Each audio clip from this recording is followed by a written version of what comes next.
Bonjour à tous, ravi de vous retrouver en ce mercredi 3 juillet pour l'Info Île-de-France. Ce sont 6 minutes d'information pour faire le tour de l'actualité dans notre région. On y va.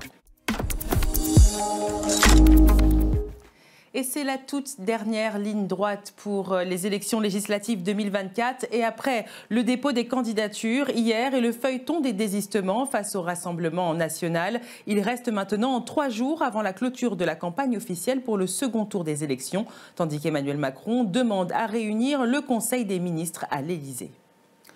Le pouvoir sera entre les mains d'un gouvernement d'extrême droite ou alors au Parlement. Ce sont les mots de Gabriel Attal. Le candidat dit se battre pour le second scénario sans pour autant évoquer une coalition. Le Premier ministre a reconnu dans une interview donnée sur France Inter que ni le LFI, ni le Nouveau Front Populaire, ni ses propres candidats ne seront en capacité de former seuls une majorité absolue à l'Assemblée nationale.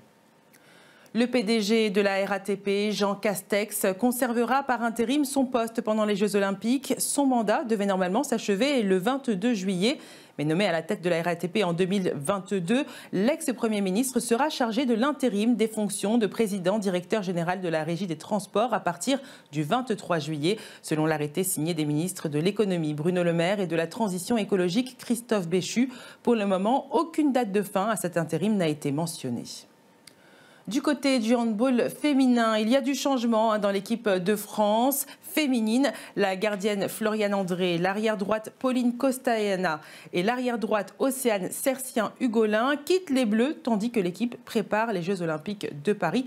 Elles ne sont plus à présent que 18 et la liste des 14 joueuses retenues pour les Jeux sera annoncée dès lundi. En parlant des Jeux Olympiques, la flamme olympique est arrivée chez nos voisins dans les Hauts-de-France. C'est Miss France et le comédien Danny Boone qui ont eu la chance de la porter hier à Lille. Danny Boone a d'ailleurs allumé le chaudron. Je vous propose de revivre ce moment intense.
7 ans après sa disparition, un essai inédit de Simone Veil sur la Shoah et la déportation de sa famille doit paraître le 28 septembre prochain. L'œuvre intitulée « Pour les générations futures » totalise 160 pages et est issue d'une conférence donnée en avril 2005 à l'École normale supérieure à Paris par Simone, qui à l'époque était membre du Conseil constitutionnel. Et puis, on voit les prévisions météorologiques pour justement ce jeudi après-midi.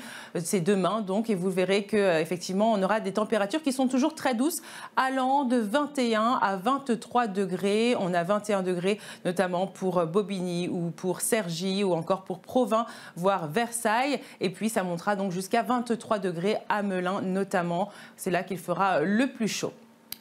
On termine en musique avec le titre No Pasaran. Il s'agit d'un collectif de rappeurs. Ils sont 20 au total. Ils se sont 21 même. Et ils se sont tous réunis autour d'un même micro pour faire bloc contre l'extrême droite au pouvoir. Et on écoute donc ce titre qui donc va nous laisser en musique. Je vous retrouve d'ailleurs ce soir dès 18 h pour le brief info suivi du débrief.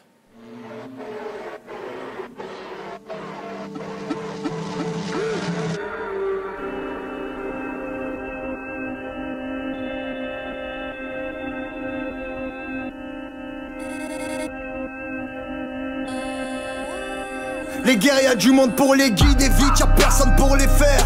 J'peux me cramer pour mes idées libres, j'peux me cramer pour mes frères. Le doigt en l'air pour les sistras, c'est news dans l'angle mort. Secousse et tremblement, fuck le rassemblement. Un pays de facettes, le revers de la médaille sur toute la longueur de la A7. Faut qu'on rembobine la cassette. La menace vient droit des cités, ma gueule, on vote contre les ports. Jordan, t'es mort, Jordan, t'es mort. Y'a quoi dans le code de la Benz, y'a quoi dans la poche de ma veste. Tout ça à cause de ma face, j'mange un contrôle facile.